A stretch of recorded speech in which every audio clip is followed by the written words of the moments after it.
قل امر ربی بالقسط وَأَقِيمُوا وُجُوهَكُمْ عِندَ كُلِّ مَسْجِدٍ وَادْعُوهُ مُخْلِصِينَ لَهُ الدِّينَ كَمَا بَدَأَكُمْ تَعُودُونَ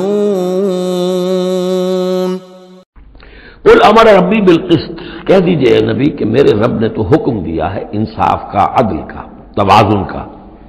وَأَقِيمُوا وُجُوهَكُمْ عِندَ كُلِّ مَسْجِدٍ، اور اپنے رخ سیدھے کر لیا کرو ہر نماز کے وقت۔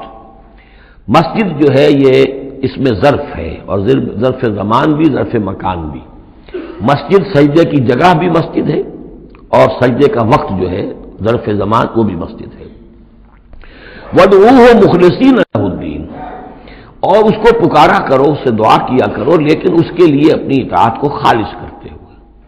یعنی اللہ تعالیٰ سے دعا کرنے کی ایک شرط ہے، اس کی اطاعت کو اپنے اوپر لازم کرو۔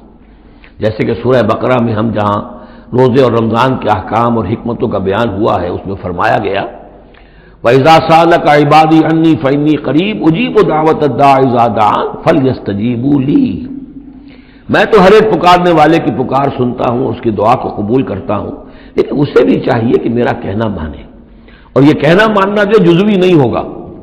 ادخلوا فی السلم کافہ، داخل ہونا ہے تو پورے پورے ہونا ہے۔ تو فرمایا کہ مخلصین لہ الدین، اپنی اطاعت کو اس کے لیے خالص کرتے ہوئے، یعنی اس کی اطاعت کے دائرے کے اندر تو اور اطاعتیں ہو سکتی ہیں۔